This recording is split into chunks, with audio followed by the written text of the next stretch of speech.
Hello everyone. नीचे गिरने से इसके कपड़े ख़राब हो चुके थे। सुजुरियन की हेल्प से ये न्यू ड्रेस पहन पाती है। आज ही इसका फर्स्ट डे था, सो ये कोई भी गड़बड़ी नहीं चाहती थी। इसे ऑफिस में देख के सुमन सरप्राइज कि तुम्हें तो गुचवान ने रिजेक्ट कर दिया था, फिर यहाँ पे कैसे। गुचवान फिर उसे एक्सप्लेन करने लगता है कि मैंने ही रात को कॉल करके इसे अपनी असिस्टेंट चूज़ करने के साथ साथ आज ऑफिस आने को भी बोल दिया था। उसके जाते ही ये शाओनिंग को कुछ कंडीशंस वगैरह बताने लगता है कि मेरे साथ रहते हुए मेरे पर्सनल मैटर से दूर ही रहना तो अच्छा होगा। एंड शाओ को लेके एक मीटिंग पे ही जाने लगता है। असिस्टेंट होने के साथ साथ इसने उसे अपना ड्राइवर ही बना लिया था। दूसरी तरफ सुमन गुचुआन की जगह उसके पेरेंट्स को एयरपोर्ट पे पिक करने पहुंची होती है। डैड तो अपसेट ही हो जाते हैं कि गुचुआन को तो हमारा बिल्कुल ही ख्याल नहीं है। अब जी उन्हें कहती भी है कि वो मीटिंग की वजह से नहीं आ पाया, बट वो नहीं मानते।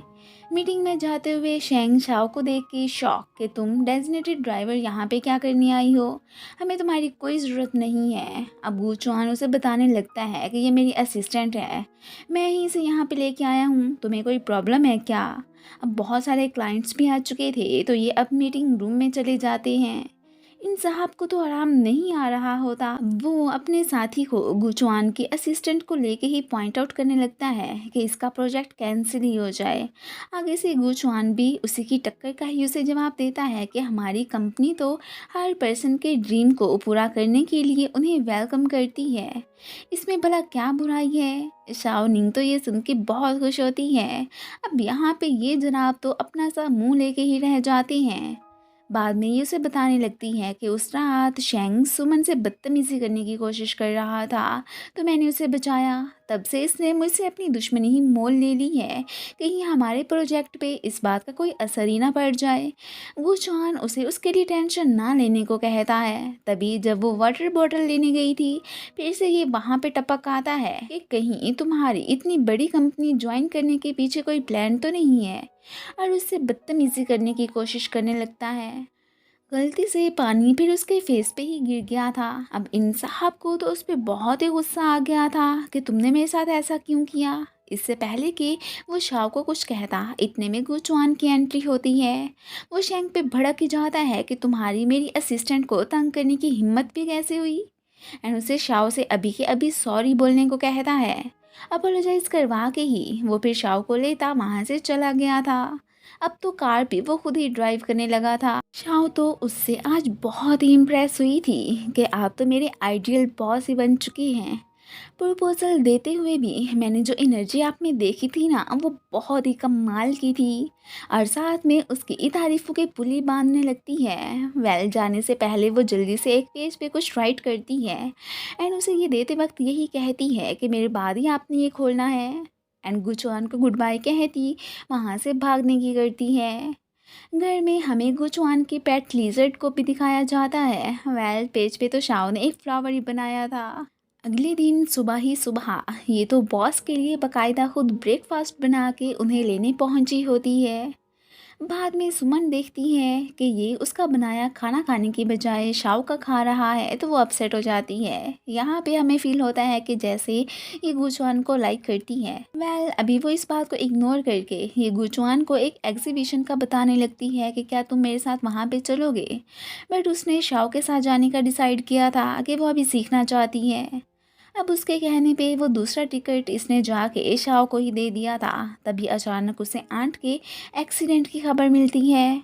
वो बहुत ही परेशान हो गई थी, एंड जल्दी से सुमन से एक्सक्यूज़ करती एंड एक लीव लेती वहाँ से जाने की करती है। वो पीछे से खुश कर चलो मैं ही अब गुचुआन के साथ जाऊँगी, बड़ा मज़ा आएगा। कंपनी में जू की मुलाकात शू से भी हो गई थी। शाओ से कॉल करके ना सिर्फ अपनी आंट के एक्सीडेंट का बताती है, बल्कि घर जाके ग्रैंडमा का ख्याल रखने का भी कह देती है कि वो अकेली हैं। शू ने इसे फिर ड्रॉप करने का फैसला किया था कि फिर मैं हॉस्पिटल शाओ को देखने चला जाऊंगा। आंट जो कि शॉर्ट कोमा में ही चली गई थी, उसे लेके ये बहुत टेंशन में होती है। गुचुआन को सुमन ने शाओ के ना आने का बता दिया था कि वो शायद बहुत बिजी है, नहीं आ पाएगी। वो परेशान होकर उसे कॉल करने लगता है कि तुम आखिर हो कहाँ पे, मुझे बताओ तो सही। पीछे से जब वो एक नर्स की आवाज़ सुनता है तो उसे अब पता चल गया था कि वो हॉस्पिटल में है। एंड देन उसे पूछने लगता है कि तुम वहाँ पे क्या कर रही हो। और शाओ से उसने एड्रेस वगैरह का भी पूछ ही लिया था। अगले ही लम्हे वो सुमन को लेके उसके पास पहुंचा होता है। वो हैरान कि बॉस आप यहाँ पे क्या करने आए हैं। ये बिल खुद पे करने की बात करता है। वो लेना तो नहीं चाहती थी ये पैसे, बट ये उसे कहता है कि एक तरह से ये कंपनी तुम्हें लोन ही दे रही है, बाद में तुम्हारी सैलरी में से पैसे काट लिए जाएंगे, तो तुम इनकी टेंशन मत लो। अब तभी यहाँ पे शो की भी एंट्री हो ही चुकी थी। शाओ उसे फिर अपने बॉस से इंट्रोड्यूस करवाने लगती है। वो भी हॉस्पिटल बिल पे करना चाहता था, बट शाओ मना कर देती है। किसी से मनी ऐसे वो थोड़ी ना ले सकती थी। आखिर को उसकी लाइफ के भी कुछ रूल्स थे, चाहे वो पॉर सही बट इतनी गई गुजरी नहीं थी। वैसे भी गू चुआन ने उसे लोन दे दिया था, सो अब वो उससे कैसे ले सकती थी। यहाँ से जाते हुए सुमन थोड़ी सी शॉक तो होती है कि आज तक तो गू चुआन ने किसी एम्प्लॉय की इतनी केयर नहीं की है, सो ये शाओ की क्यों कर रहा है। घर पे डॉक्टर साहब खुद इसका चेकअप करने पहुंच आए थे। आंट को होश आ गया था। वो बहुत ही इमोशनल हो जाती हैं कि मेरी वजह से शाओ को परेशान होना पड़ गया। अब की बार फर्स्ट टाइम में गुचुआ ने डॉक्टर से अपने नॉर्मल होने का पूछा था। वो एकदम सरप्राइज कि ये तुमने अभी क्या कहा, पहले तो हर वक्त मरने की बातें करते रहते थे, अब इतना बदलाव कैसे आ गया, कहीं किसी से लव तो नहीं हो गया, अगर ऐसा है तो बता दो। अब गुचुआन उन्हें अश्योर करवाने लगता है कि ऐसी कोई बात नहीं है, वो तो मैंने बस ऐसे ही कह दिया। आज यहाँ पर आने पर शाओ शू को थैंक्स भी कहती है। वो फिर इसे घर ड्रॉप करने ले जाने लगा था। इधर ग्रैंडमा ने किचन में एक धमाका ही कर दिया होता है। शाओ परेशान के अब क्या करेंगे। ये सारा ब्लेम खुद पे डालने लगती है कि मुझे ही ख्याल रखना चाहिए था, मैं कैसे फ्री होके सो गई। मालिक मकान अलग से गुस्सा के मैं तो किचन को ख़राब करने के बदले में पूरी पूरी भरपाई लूँगा। शू पैसे देने लगता है तो शाह उसे रोक देती है। एंड साथ में ऑनर की सिचुएशन को खुद के तरीके से हैंडल करने लगी थी। शाओ के दिए फ्लावर से इस जुआन को तो न्यू प्रोजेक्ट के लिए भी कुछ इंस्पायरेशन मिल चुकी थी। उसी के बारे में ही सोचते सोचते वो तो एक्सरसाइज ही करने लगा था। अब हार्ट बीट तेज़ होने का नोटिफिकेशन चैंग रैन को भी मिल गया था। वो फ़ौरन से इसे कॉल करके हाल चाल पूछने लगता है। कुछ दिनों के लिए शू ने शाओ को अपने पुराने घर रहने की इजाज़त दे दी थी। अब हमें फील होता है कि जैसे इसकी अपने डैड से बिल्कुल भी नहीं बनती है। अब वजह क्या है वो तो आगे चल के ही पता चलेगा ना, अभी मैं कुछ नहीं कह सकती। यहाँ पे हमें ये भी फील होता है कि जैसे ये शाओ को लाइक करता है। चैंग रैन को कॉल के थ्रू अपने डैड की बैड कंडीशन का भी पता चल चुका था। इधर आंट खुश के शाओ का बॉस कितना अच्छा है कि उसने मेरा सारा खर्च बर्दाश्त किया है। वो शाओ से उसके बारे में और पूछने लगती है कि उसकी एज क्या है, क्या उसकी गर्लफ्रेंड है या नहीं। शाओ फिर उनकी बातों का कोई ख़ास रिस्पॉन्स नहीं देती एंड जस्ट उन्हें आराम करने को बोलती है। चैंग डैड से मिलने आया था। इनके एडॉप्टेड सन की वजह से वो घर ही नहीं आता था। कंपनी भी उसी के हवाले ही थी। डैड उसे ज़्यादा इम्पोर्टेंस देते हैं तो इसी बात का उसे उन पे गुस्सा था। शाओ बॉस को लेने आ चुकी थी। बाद में वो उनसे पूछने भी लगती है कि हर वक्त आपके फेस एक्सप्रेशंस एक जैसे ही क्यों रहते हैं, कभी स्माइल भी कर लिया करें। साथ में उन्हें आंट का बताने लगती है कि वो आपको थैंक्स कह रही थी और साथ में मुझसे ये भी पूछ रही थी कि तुम्हारे बॉस की कोई गर्लफ्रेंड है या नहीं, अगर उसे चाहिए तो मुझे बता दे, मैं ढूंढ के दे दूंगी। अब ये सुन के तो गू चुआन के फेस पे स्माइल आ जाती है एंड वो इसे चुप रहने को बोलता है।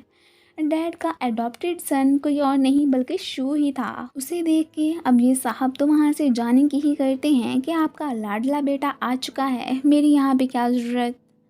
वापसी पे जाते हुए ये पुरानी बातें ही रिमेंबर करने लगा था कि पता नहीं शू के डैड के साथ क्या बना कि मेरे पापा उसे ही एडॉप्ट करके घर ले आए। शू तो इसे एक आंख भी नहीं पाता था। सुमन से जब शाओ को अपने पुराने प्रोजेक्ट के कैंसिल होने का पता चलता है तो वो बहुत ही अपसेट हो जाती है एंड गुचुआन से सॉरी बोलने पहुंच आई थी कि शायद वो मेरे अनलकी होने की वजह से ही कैंसिल हुआ।